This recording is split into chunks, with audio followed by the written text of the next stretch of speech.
noite, meus queridos telespectadores do Brasilzão. Meu nome é Ana Vitória Rocha, eu sou aluna de Medicina da UFG e hoje eu vim falar um pouquinho com vocês sobre estratégia de estudo.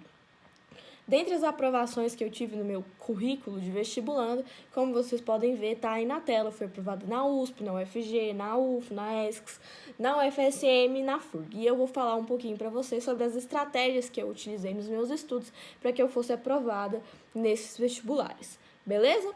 Bom, antes de começar a aula, eu quero estabelecer com vocês algumas coisinhas. A primeira delas é: estudar é um processo. O que eu quero dizer com estudar é um processo?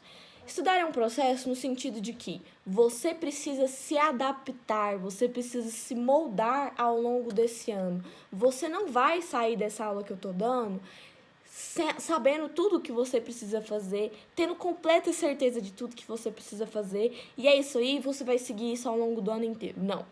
Você vai passar por um processo de adaptação no qual você vai começar a estudar de um jeito hoje, amanhã você vai se adaptar porque você não entendeu muito bem, você não quer utilizar esse método em geografia, você quer estudar geografia de outra forma, então vocês vão se moldando ao longo do ano. E é um processo de erro e aprendizado. Então, num dia eu erro, no outro você aprende como fazer melhor. Beleza? Próxima etapa. Cuide da sua saúde mental. Por que eu digo cuide da sua saúde mental? Uma das primeiras perguntas que as pessoas me fazem sempre que eu vou falar de aula de estratégia de estudos é: Ana, quantas horas eu devo estudar por dia?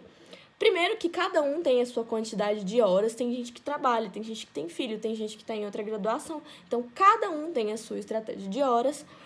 E outra coisa, infelizmente, não é todo mundo, na verdade, é só a Hermione que tem aquele reloginho que ela volta no tempo e ela consegue fazer o dia de 24 horas ter 48 horas. Até onde eu saiba, todos nós somos trouxas. Para quem não vê, Harry Potter significa humanos e a gente só tem um dia de 24 horas, então é muito bom que a gente aprenda a lidar com isso. Bom, para isso, vocês precisam entender a importância de descansar, a importância de vocês fazerem coisas que interessam, fazerem coisas que vocês gostam, porque isso influencia diretamente na sua saúde mental. E você estar bem consigo, bem com a sua trajetória, é essencial para que você faça um bom estudo, especialmente na parte de estudo individual, que a gente vai falar agora. E tenha metas bem definidas. Bom, Ana, eu não sei qual curso eu quero, isso eu escuto muito. Acontece, não é todo mundo que sabe o curso que quer, e isso não vai te impedir de passar. Então, para quem está em dúvida aí, não desespera, não senta no chão e chora. Quando eu falo metas bem definidas, eu quero que vocês façam uma reflexão quando essa aula acabar, quando esse evento acabar, sobre o vestibular que eu quero prestar. Ele vai exigir de mim quanto? Eu quero fazer na USP, eu quero fazer na UFG, eu quero fazer pelo Enem mesmo. Eu quero fazer o que da minha vida? Eu quero fazer um curso que vai exigir de mim mais conhecimentos em biológicas, mais conhecimentos em exatas, em humanas. É isso que você precisa refletir sobre você. Não precisa necessariamente escolher o curso, mas ter um direcionamentozinho vai ser essencial, especialmente na hora de você organizar o seu cronograma diário de estudos. Agora vamos falar um pouquinho sobre os 5 pilares da aprovação. Parece coisa de coach, mas eu prometo para vocês que não é. Os 5 pilares da aprovação e a gente vai falar um pouquinho sobre cada um. Aulas. Esse é o primeiro pilar da aprovação. Eu coloquei ele primeiro por um motivo muito especial. Qual é esse motivo? As pessoas, elas ignoram a importância da aula. Então, eu já vi muita gente que dorme, muita gente que não quer prestar atenção, muita gente que não faz questão de prestar atenção, acha que aquilo ali é inútil. Bom, entendam a importância da aula. A importância da aula é que, na maioria das vezes, eu falo na maioria porque nem sempre isso acontece, o professor está dando para você o conteúdo de mão beijada. Ele já estudou aquilo ali, ele já sabe aquilo ali, ele já entende aquilo ali de uma forma muito mais complexa do que você jamais vai entender. Então, ele te dá tudo isso de uma forma de mão beijada. E quando eu falo aproveitar o tempo da aula, é porque é um aproveitamento de tempo mesmo. Quando você está na aula e você se propõe a prestar atenção, você se propõe a anotar tudo que o professor diz, você está estudando também. Então, você não estuda só nas horas que você passa fora estudando sozinha. Não, você estuda enquanto você está na aula. É por isso que eu achava a aula uma das coisas mais importantes para minha aprovação. Para as pessoas que têm o privilégio de estar em algum cursinho e esse cursinho ter o seu cronograma próprio de aulas, essa pessoa não precisa se preocupar muito com o primeiro tópico, que é programar-se, porque o cursinho segue sua própria programação.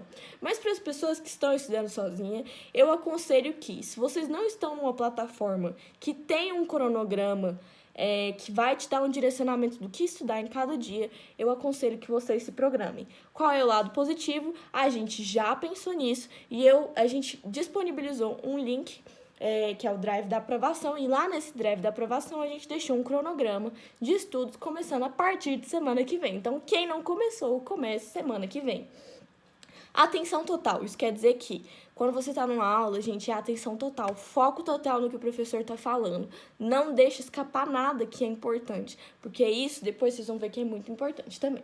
Sistema de cores. Isso foi uma estratégia que eu utilizava para não dormir, porque geralmente eu dormia muito pouco, não por escolha, mas por causa da minha logística de transporte, que era muito difícil no meu ensino médio. Então, eu utilizava o sistema de cores para eu ter que ficar trocando de cor e poder chamar a atenção de algumas coisas específicas. Então, títulos eu escrevia de vermelho, eu destacava algumas coisas de vermelho. Na verdade, meu caderno era bem, parada gay, então eu fazia tudo bem colorido. Mas para quem só tem possibilidade de comprar essas 3 cores, que compra essas 3 cores. E sempre que você estabelecer esse cronograma, especialmente quando a gente está tratando de aulas, tente ao máximo segui-lo. Beleza? Próximo tópico. Estudo individual. Então, você já assistiu a aula, você já descansou, você já fez as suas aulas por dia. Agora, você precisa estipular um horário e um local para o seu estudo individual. O que eu quero dizer com isso? Você precisa saber onde e quando você vai fazer aquilo. Não é ficar, quando der um tempo. Não. E separar um momento da sua semana que você vai tentar destinar para aquilo. Podem acontecer imprevistos, mas tente sempre se programar nesse sentido. Outro tópico que parece muito clichê, mas não é. Aula dada é aula estudada. Sempre que você estuda uma aula que você já teve, você aumenta o seu nível de retenção daquele conteúdo. Então, é muito importante que quando o professor passa aquela matéria, vocês aprendam a reter aquilo no seu estudo individual. Outra coisa, revisão da matéria do dia. Eu vou explicar mais ou menos rapidão como eu fazia a revisão da matéria do dia.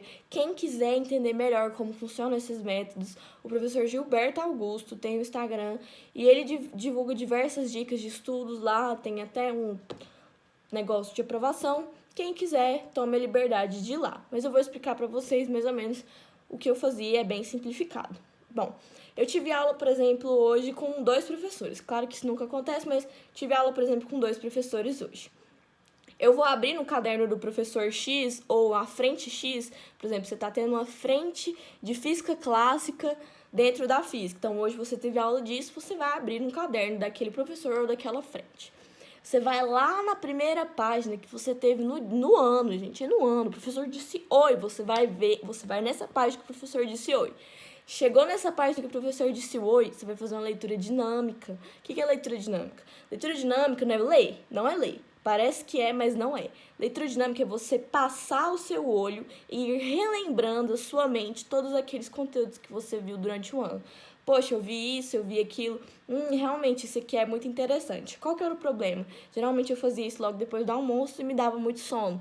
Então, eu peguei um caderninho e eu comecei a escrever nesse caderninho todas as coisas que eu me esquecia ao longo dessa revisão. Então, às vezes eu tava lá na revisão, eu falava, putz, eu tinha esquecido essa fórmula aqui de progressão aritmética. Então, eu ia lá e anotava a fórmula de progressão aritmética. E aí, eu fazia um resuminho de todas as coisas que eu tinha esquecido ao longo do ano. E quando eu chegava na página do dia, antes de ler a página da aula do dia, eu fechava meus olhos e buscava lembrar de tudo que o professor tinha dito em sala. Então, tudo que ele tinha falado, eu fazia um mini resumo. Gente, garranchado, não precisa fazer lettering, não precisa fazer coisa colorida, bonitinha, não. É fazer garranchado mesmo. Escrever tudo que é importante. Sempre que eu fazia esse resumo, eu tentava colocar tudo que o professor tinha dito em sala. Aí, eu eu colocava meu resuminho de lado e aí eu abria a página do dia efetivamente que eu tinha todas as anotações da aula. Nessas anotações da aula, eu lia elas como se eu estivesse lendo, assim, a coisa mais importante do mundo. Então, falava, nossa, ele realmente disse isso, nessa parte da aula ele falou aquilo, ele tinha destacado isso aqui, porque ele falou que isso aqui era importante para vestibulares e tal. Então, eu fiz isso com a página do dia. Se porventura eu tivesse esquecido alguma fórmula, alguma coisa que o professor tinha ressaltado e que eu tinha achado importante, o que eu fazia era, eu abria no caderninho de resumo e eu escrevia de vermelho aquela coisa que eu tinha esquecido. Eu fazia isso para todos os professores, ou seja, todas as aulas que eu tinha tido no dia, e ao final do dia eu tinha um tantinho de anotações, rabiscos da matéria do dia. Bom, e depois disso, eu fazia a minha programação de metas específicas para cada uma dessas matérias. Então, por exemplo, eu tive aula de química hoje e sobre cálculo estequiométrico. Eu vou fazer 10 questões sobre cálculo estequiométrico. Aí hoje eu tive uma aula de redação sobre como fazer proposta de intervenção. Então hoje eu vou fazer uma proposta de intervenção para um tema que já teve no Enem. Então já teve um tema sobre isso e isso, eu vou fazer uma proposta de intervenção em cima disso. Então você separa uma meta para cada matéria. Dá tempo de fazer tudo? Quase sempre não. Quase sempre não dá tempo, porque o nosso tempo é curto e, como eu falei, ninguém é Hermione para ter um reloginho de voltar no tempo. O que eu fazia era, eu separei todas as minhas matérias logo no início do ano de acordo com uma escala de prioridade. Como funcionava essa escala de prioridade? Funcionava assim, por exemplo, eu era uma pessoa que tinha muita facilidade em física, química, mas eu tinha muita dificuldade em biologia e matemática. Logo, dentro das coisas que eram importantes para mim, usando só essas 4 matérias de referência. Bom, como eu tinha facilidade em física e química, eu não precisava lá dar tanta facilidade para essas matérias. Mas matemática e biologia eram matérias que eram importantes para mim, visto que eu tinha dificuldade. Dentre essas duas, qual era mais importante? Biologia. Por quê? Porque como eu queria medicina na UFG, eu sabia que a minha nota de natureza tinha um peso alto. Então, eu precisava dar um foco maior para biologia. Logo em seguida, matemática. Depois, entre física e química, qual eu tinha mais dificuldade? Química. Então, química, depois física. Então, eu separei a minha escala de prioridade. Faça isso para todas as matérias, separando o que você tem mais dificuldade, o que tem mais prioridade para você dentro das suas possibilidades de escolhas de curso. E daí, quando você colocou a meta específica para cada matéria, você vai fazer o quê? Bom, eu vou começar a cumprir essa meta. Eu já revisei a matéria do dia, eu gastava cerca de 20 minutos por matéria do dia. Então, fazia 20 minutos no professor tal, 20 minutos no professor X. Então, se eu tinha 6 aulas, eu gastava, 2 horas fazendo isso. Depois eu começava a fazer as metas específicas. Comecei a fazer as metas específicas. Eu começava sempre pelas que tinham mais prioridade, então se matemática era a minha prioridade 2, não tinha tido biologia no dia, então ela era a coisa que eu priorizava. Por quê? Porque dentro da escala de prioridades ela é a que aparecia primeiro. Então eu tinha a escala de prioridades, aí ia lá, matemática, depois redação, depois isso, depois aquilo. E aí eu coloquei aquelas metas em ordem. Por que colocar em ordem? Porque se porventura, se acontecer de acontecer uma catástrofe e você não conseguir cumprir todas as metas, você cumpriu pelo menos as que tinham mais prioridade dentro do seu objetivo. Então, é ótimo você ter essa escala, porque você sempre vai se sentir confortável todas as vezes que você não conseguir, por algum motivo, cumprir um cronograma. E quando eu falo, por que eu não conseguiria cumprir um cronograma? Eu vejo muita gente fazendo assim. Eu vou colocar 30 minutos para eu fazer 10 exercícios de matemática. Só que o que acontece? A pessoa coloca os 30 minutos fazendo os exercícios de matemática e ela simplesmente não consegue fazer nenhum exercício de matemática e é de uma matéria super importante, só que ela estudou os 30 minutos e ela precisa cumprir o cronograma, então foda-se, vou passar para frente. Não é assim que funciona. Sempre que você vai estudar uma matéria, você precisa dar prioridade para a compreensão daquela matéria. Você não precisa dar prioridade para um cronograma que você precisa cumprir no seu dia. Você precisa entender aquilo ali. Então, se você está estudando combinações em matemática, você não conseguiu fazer 10 questões, é o momento de você abrir uma outra literatura, de você assistir alguma outra aula, você fazer alguma coisa, você ir atrás de entender combinações. Mesmo que você gaste 2, 3 horas estudando combinações, se você terminou aquelas 3 horas entendendo aquela parte de combinações que você teve no dia, então seu dia foi produtivo, porque era uma prioridade para você e você terminou o dia sabendo alguma coisa. O que eu via muita gente era cumprindo o cronograma, chegava no final do ano, não sabia nada, e a pessoa continuava errando sempre as mesmas coisas nos vestibulares. E isso é muito triste. Bom, agora eu vou falar um pouquinho sobre exercícios. Esse é um tema um pouco polêmico, porque tem pessoas que lidam muito bem com fazer 100 exercícios por dia, sei lá, 200, 1000 exercícios por dia, eu nem sei quantos exercícios as pessoas costumam fazer. Eu já não era esse tipo de pessoa e, como vocês podem ver, deu certo pra mim. Então, se adaptem ao seu modelo de estudos. Eu já tentei usar modelo de estudos que eu fazia muito exercício, mas eu não me adaptei, não achei que retinha muito conteúdo pra mim, mas pra muita gente isso dá certo. E tem muita gente que também não dá certo. Beleza? Vamos lá. Agora eu vou falar um pouquinho sobre o que vocês vão fazer quando vocês forem fazer exercício. Bom, já coloquei em primeiro lugar aqui, quantidade varia de pessoa para pessoa. Isso quer dizer que você é uma pessoa que gosta de fazer muitos exercícios num dia e acha que isso é bom pra você? Faça. Você é uma pessoa que não lida bem com isso? Não coloque metas muito acima do que você vai cumprir. Por quê? Porque isso te deixa ansioso, você não vai conseguir fazer isso vai só criando uma cascata na sua vida. Quando você for selecionar os exercícios para fazer, busque sempre vestibulares de referência. Por quê? Porque o vestibular do Enem, infelizmente, ele é uma prova muito imprevisível. Ela tem se adaptado muito ao longo dos anos, então ela tem mudado de um ano para o outro. Se você pega a prova de humanas desse ano, não é a mesma coisa que a prova de humanas do ano passado. Então, ela sempre vai subindo um degrau, a prova do Enem. Qual que é a estratégia mais esperta? Você subir o degrau antes dela e se ela decidir subir, você já está em cima. Então, é isso que eu fazia. Eu buscava vestibulares de referência, como USP, UERJ, dentre outras faculdades que são muito, muito boas, fazem questões muito boas, e utilizava isso para treinar. Isso que eu tinha falado com vocês sobre cronograma. Quando eu falei que vocês não podem, absolutamente não podem, abandonar uma matéria para poder cumprir um cronograma, isso está escrito aqui, ó, tá até de cor diferente. Nunca deixem uma matéria passar, mesmo que isso signifique não cumprir o cronograma do dia. Então, se você está com dificuldade em pilhas, travou em pilhas, mesmo que isso signifique que você às vezes tem que abandonar um resumo de independência do Brasil, se aquilo ali é uma prioridade para você, compensa sim você abrir o livro, você abrir o feltro, ir lá, dar uma estudadinha em pilhas, entender aquela matéria para você conseguir fazer aqueles exercícios. E uma coisa que me ajudava muito na hora de fazer questões.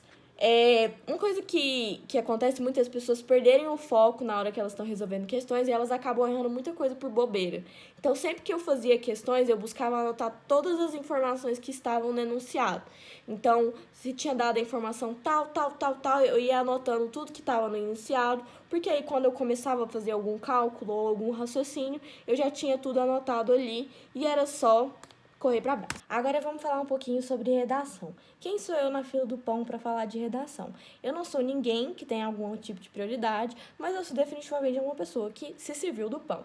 Então eu vou falar um pouco sobre o que eu fiz, que eu achei importante na hora de estudar para redação.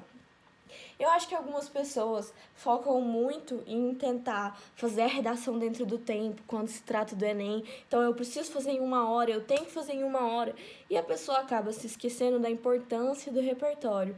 Então, sempre que tinha alguma coletânea, sempre que eu colocava nos meus estudos alguma coletânea, eu tinha como prioridade inicial adquirir um grande repertório para aquele tema em específico.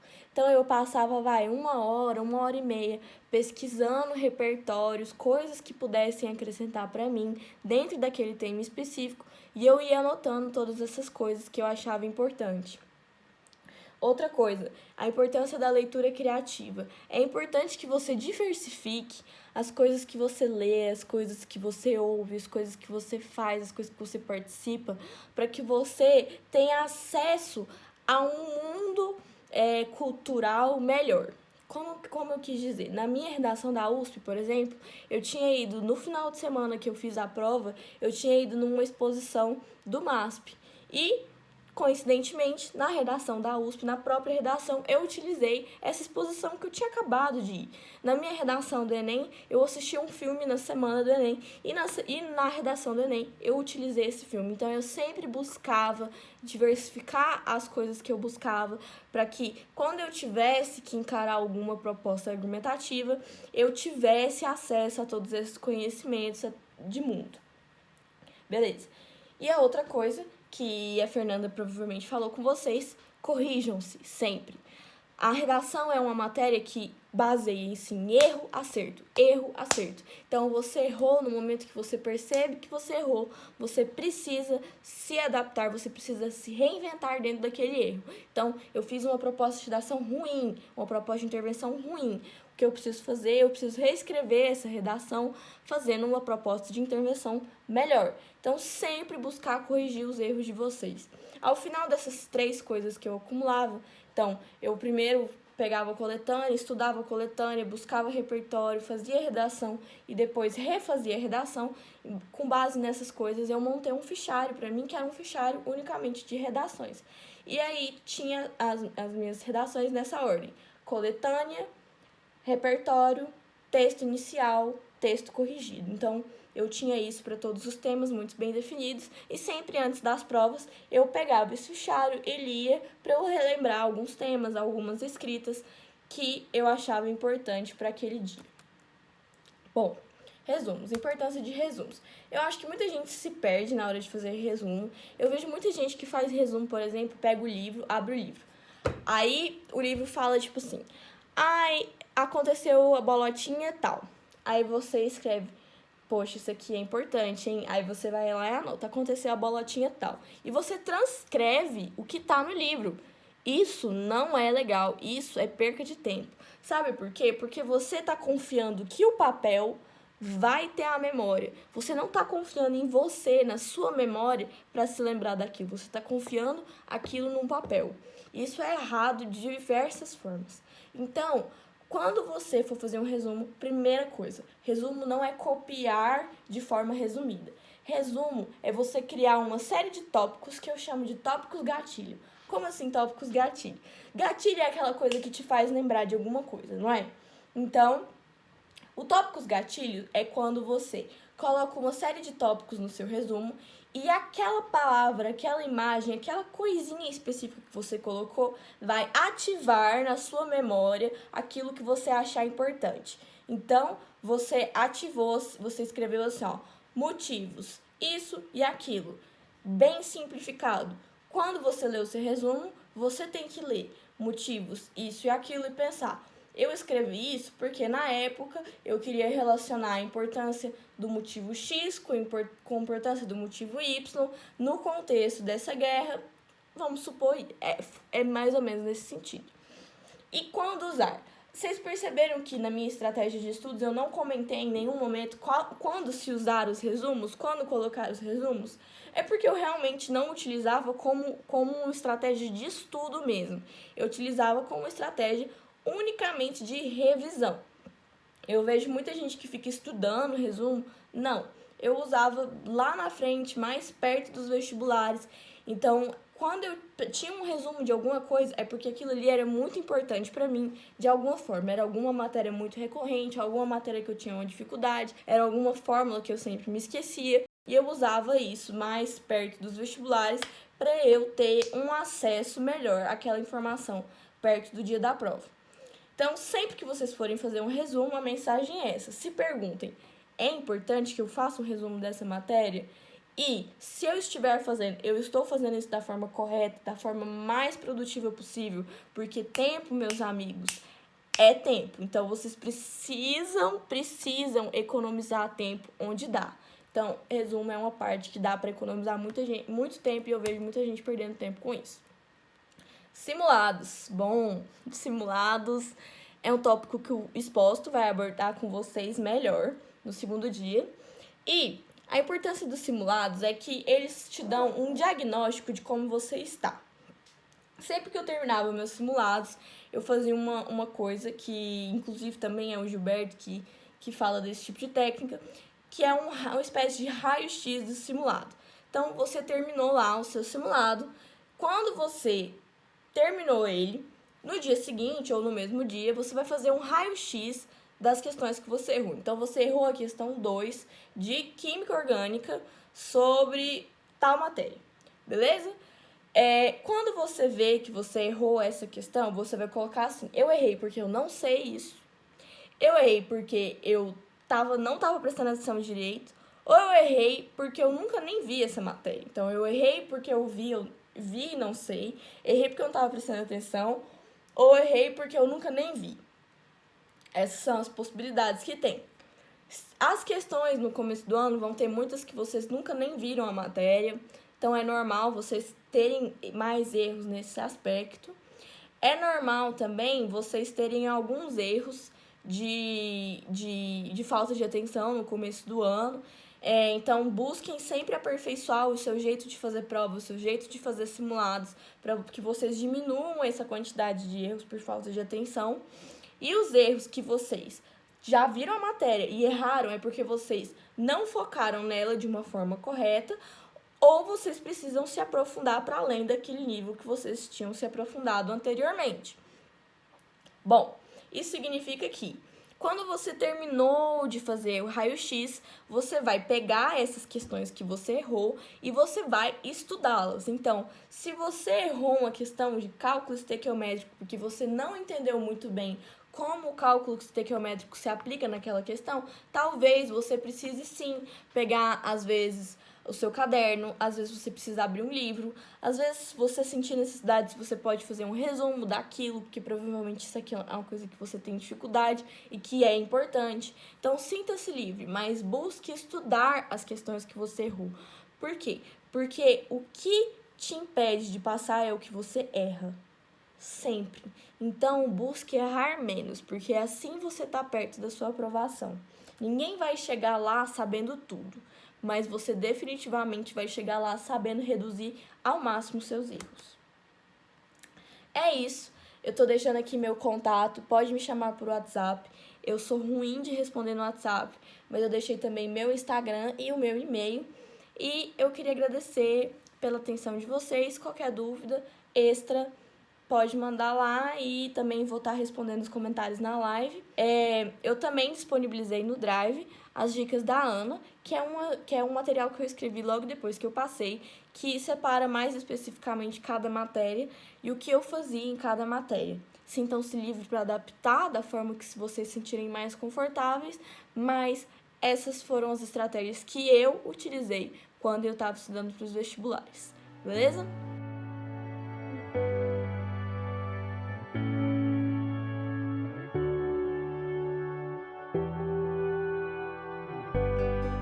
Oi, gente. Agora eu vou trazer uma história que é muito inspiradora e vai trazer muitas experiências para vocês. E ela vai saber responder muito bem essa questão dos estudos individuais em casa. Cristiele, pode dar um oi para a gente, Cris?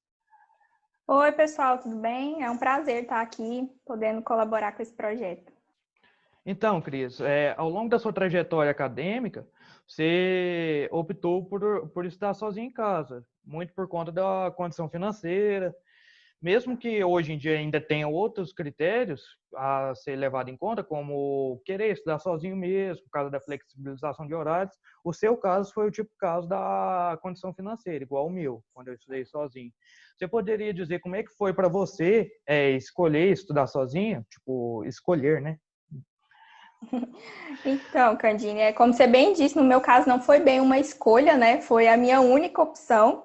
Mas no começo foi muito complicado, eu tinha muita insegurança, muito medo de não conseguir ter a disciplina necessária, porque eu ainda não tinha ideia que já existiam pessoas que já tinham estudado e sido aprovadas estudando em casa. Eu ainda tinha muito aquele estigma de que só passava quem fazia cursinho caro. Então, assim, foi um período complicado, mas era a única opção que eu tinha naquele momento e hoje eu vejo que de fato foi o melhor que podia ter acontecido para mim. Você teve alguma outra fonte também de informação assim que você queira compartilhar conosco? Então, Candine, eu utilizei plataformas, né, próprias para preparação para o Enem, e também as redes sociais. As redes sociais eu utilizei muito o Facebook, né, tá um pouco em desuso aí, mas foi uma plataforma, né, uma rede social muito importante para mim, principalmente os grupos voltados para isso, né, o Medibulandos e o grupo Projeto Medicina. Lá eu conseguia tirar dúvidas de questões que às vezes eu não conseguia responder, eu conseguia alguns materiais e eu conseguia sentir que eu tinha uma rede de apoio, né, ali como se fossem colegas de turno. Eu também utilizei muito o Instagram, assim como você, eu utilizei o Drive do Foco no Jaleco. Era de lá que eu tirava muitos resumos, muitos simulados e coisas do tipo. Já em questão de plataformas próprias para a preparação para o Enem, durante o meu primeiro ano eu usei o Descomplica, né, que é uma plataforma que tem ali todas as matérias. Eu usei a plataforma do professor Ferreto, que é uma plataforma voltada, no meu ano era exclusivamente para matemática, e o Química em Ação, que era uma plataforma exclusiva para química. No meu segundo ano, eu assinei o Estude, que é uma plataforma que tem todas as matérias, e também assinei novamente a plataforma do professor Ferreto. Além disso, eu também usei muito o YouTube. Algumas matérias eu estudava por livro didático, e aí alguma dúvida que eu tinha, eu ia em alguns canais do YouTube, como física, tinha o professor Boaro, tinha o Filosofia Total, então eu usava muito o YouTube também. Certinho. Sobre as plataformas, tem essas plataformas que são mais gerais, que tem todas as matérias, e tem as específicas de cada matéria. Você tem alguma preferência por alguma, ou você acha que todas são importantes? Como é que é? Então, Candine, como são várias matérias, tem vários professores, né? Então, às vezes por exemplo, no Descomplica no primeiro ano, lá eu usei muito para estudar linguagens, porque para mim os professores de linguagem do Descomplica são excelentes. Toda a minha base de linguagens foi tirada do Descomplica. O professor de física também era muito bom, mas o professor de química eu já não conseguia entender muito bem. Então, eu optei por assinar o Química em Ação, que era uma plataforma isolada. Matemática, como é uma matéria que eu tinha muita dificuldade e eu gostava muito da didática do professor Ferreto, eu preferia assinar separado. Então, vai muito assim daquela coisa de você conseguir entender, gostar da didática do professor. Aí no meu segundo ano, como eu já tinha uma base, eu confiava na base que eu tinha construído, só o estudo e o professor Ferreto foram de bom tamanho para mim, porque no estudo as matérias que eu precisava mais de revisão, que era física e química, os professores de lá são excelentes, né? Pelo menos os da minha época eram. E o professor Ferreto continuou sendo muito importante para mim. Certinho. Você mencionou que você pegou alguns simulados nos drives. Para mim, quando eu estudava sozinho, uma das principais desafios para mim era a questão de simulado e de redação. Como é que você lidou com esse desafio? Não, realmente, a questão dos simulados e da redação, para quem estuda sozinho, pode acabar sendo um problema.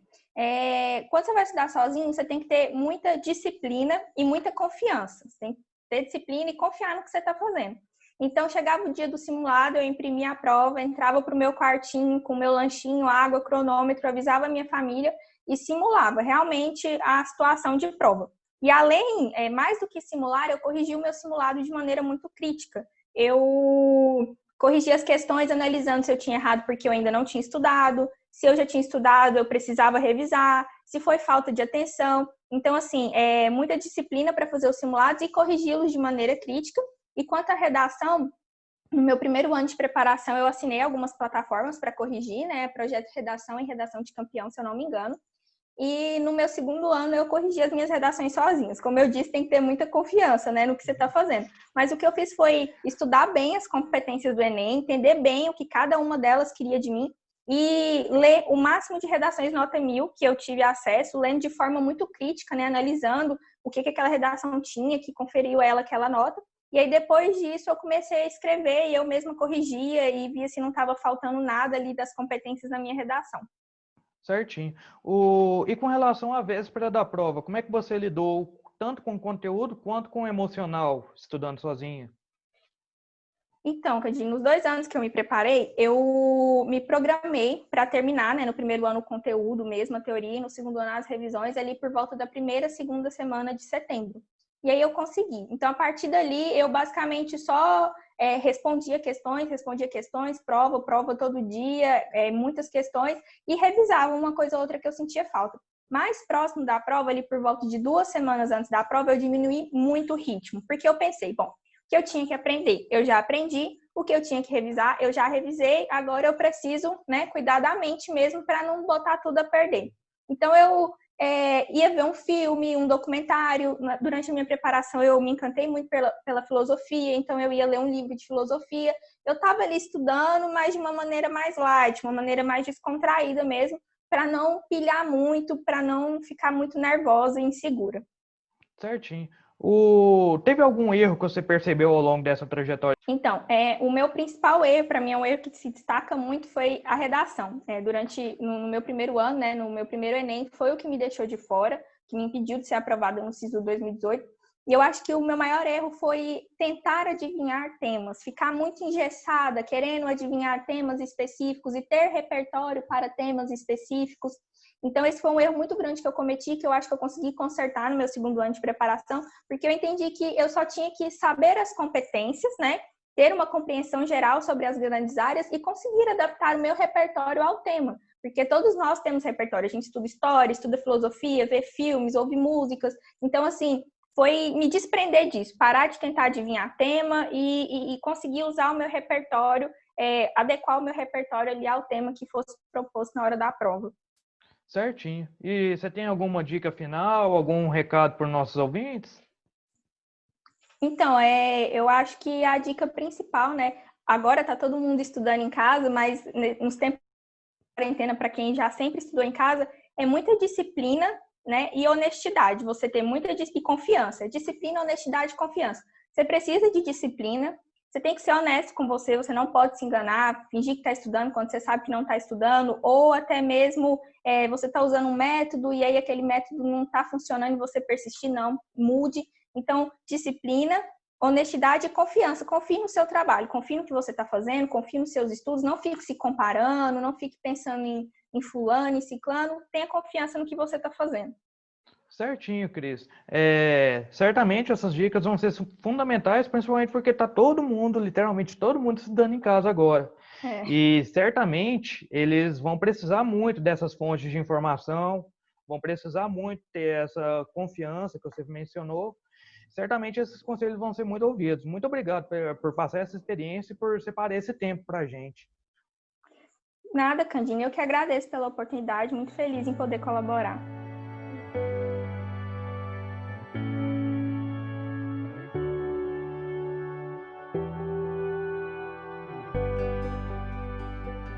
Oi, gente. Então, agora eu vou trazer mais um convidado. Vitor Alves, dá um oi para a galera aí. Fala, galera, e aí, beleza? Então, eu sou o Vitor, estudei no Colégio Olimpo, no cursinho, e hoje vamos bater um papo com vocês aí, falar como é que foi a minha experiência e vamos embora. Então, Vitor, durante a sua rotina, você teve vários tipos de rotina dentro de um dia específico. Teve a rotina de assistir aula, teve a rotina de você mesmo ir estudar. Como é que você fazia para conciliar essas rotinas? Para poder tentar conciliar a rotina das aulas com a rotina de estudo individual, eu acho que, em primeiro momento, é muito importante o estudante pegar, por exemplo, uma tabela de estudos. Lá no cursinho que eu fazia, tinha umas tabelas prontas lá, só para você preencher, mas você consegue fazer isso na mão mesmo. Coloca nas linhas os horários e nas colunas os dias da semana, e aí você preenche com essas atividades obrigatórias e com as atividades opcionais, você vai colocando ali nos espaços em branco. E para poder preencher esses espaços em branco, é importante, eu acho, que fazer da forma como eu fiz, que foi estabelecer as prioridades com base em alguns critérios. Então, por exemplo, tem a área do Enem que, dependendo do que você quer fazer na faculdade, o curso ou a faculdade que você quer ingressar, você precisa ter uma nota melhor em algumas áreas, porque por ter um peso maior, essa nota vai conseguir aumentar a sua média no final. Em segundo lugar, eu coloquei essas áreas também como prioridade para mim, porque eu tinha uma dificuldade maior nelas. E eu precisava corrigir isso. Então, assim, para poder tentar conciliar essas aulas com os estudos individuais, é importante estabelecer essas prioridades, tendo como foco ali a faculdade que você almeja e o curso que você quer entrar, e, e continuar avaliando o seu desempenho por meio dos simulados. Você percebeu algum erro ao longo da sua trajetória de estudo? Eu no começo do cursinho, eu acho que como todo mundo que começa no cursinho, quer tentar aprender o máximo possível. Só que muitas vezes algumas aulas ou alguns conteúdos que o professor está dando, às vezes não tem utilidade para o seu foco. Aí, que dica que você daria para as pessoas que têm a rotina integral e têm que buscar tempo para os estudos individuais? Para quem não tem muito tempo para poder recorrer aos livros didáticos ou à bibliografia ali que o professor da faculdade recomenda, eu usei muito uma estratégia de, ano passado e também durante o cursinho, de tentar anotar tudo que o professor fala. Então, assim, eu tentava anotar todas as dicas que o professor dava durante a aula, toda a aula dele certinha. No começo é meio complicado, porque tem professor que tem uma aula muito corrida, então tentar anotar tudo que ele fala é muito difícil. Mas com o tempo, rapidão, você acaba acostumando e aquilo ali fica muito comum. E você tem alguma dica final, alguma palavra para os nossos vestibulandos? Eu tenho algumas dicas. Primeiro que é muito importante que vocês não se deixem cair na zona de conforto, por não gostar de um conteúdo, por exemplo, ou por ser esse conteúdo muito difícil, deixar de estudar ele. Não. E também não pode cair na vaidade de achar que está se saindo bem no simulado porque a sua classificação está boa, ou porque está se saindo bem nas provas e que você pode parar de estudar. É aí que você tem que continuar, porque se você está percebendo que está se saindo bem, quer dizer que o seu método de estudo, até as técnicas que você está usando, quer dizer que estão sendo eficientes e que estão sendo efetivas para você ter um desempenho bom. Então, você precisa usar isso muito mais como motivação do que para relaxar e achar que não precisa. Outra dica importante é que se tem algum conteúdo que você tem mais dificuldade para estudar, é muito importante você tentar procurar esse assunto muito mais por livro didático. Hoje em dia você consegue bons livros didáticos em PDF na internet. Às vezes é um livro caro, então você consegue em PDF. Tem muita gente que tem esses livros digitalizados que você consegue com eles. Eu, por exemplo, quando entrei no cursinho, eu tinha dificuldade com muitos conteúdos e a apostila do curso era muito resumida. Então, eu preferia muito mais usar os livros didáticos e os exercícios deles, complementando com os exercícios da apostila. Isso é muito importante. Uma palavra final que eu queria deixar para o pessoal é que não existe um método de estudo fixo que vá funcionar com todo mundo, porque as pessoas elas têm dificuldades diferentes, elas têm necessidades diferentes. Às vezes uma pessoa tem como interesse uma faculdade em específico, então ela vai precisar ter um foco mais direcionado para aquele tipo de vestibular. E, assim, tem muita gente, eu lembro na época do cursinho, que tinha muita gente que ficava inseguro com o método que estava usando para estudar. Então, ela começava a usar o método, conversava com um amigo e via que o amigo estava fazendo um jeito diferente, e aí ela alterava, e acabava que ela não se adaptava. Então, assim, eu acho que a prioridade é definir essas prioridades principais que você precisa, com base na faculdade, no curso, nas dificuldades que você tem, nos pesos que aquela área vai precisar no seu curso, no SISU, né? E, a partir disso, montar um horário de estudos que contemple, de uma forma geral, esse seu interesses, essas prioridades, e acompanhar o seu desempenho por meio dos simulados, por meio das provas. E se não está sendo um desempenho satisfatório, não estou conseguindo evoluir ao longo do tempo, você precisa então adequar. Às vezes está precisando colocar um tempo maior para essa matéria ou para outra, ou treinar mais exercícios naquele conteúdo. Então, mas assim, o que é importante é não pensar que o seu método está errado o tempo todo. Então, é importante fazer, então, aplicar um método e acompanhar como é que você vai evoluir com ele ao longo do tempo, ao longo de um período ali, avaliar essa evolução com simulado, com prova, e depois, se não tiver sendo suficiente, alterar ele. Ah, sim. Muito obrigado, Vitor, pela sua participação, ter tirado esse tempo da sua quarentena. E no mais é isso. Até mais, até depois da quarentena. É isso aí, falou, Candinho, obrigado, bons estudos a todo mundo, galera, força!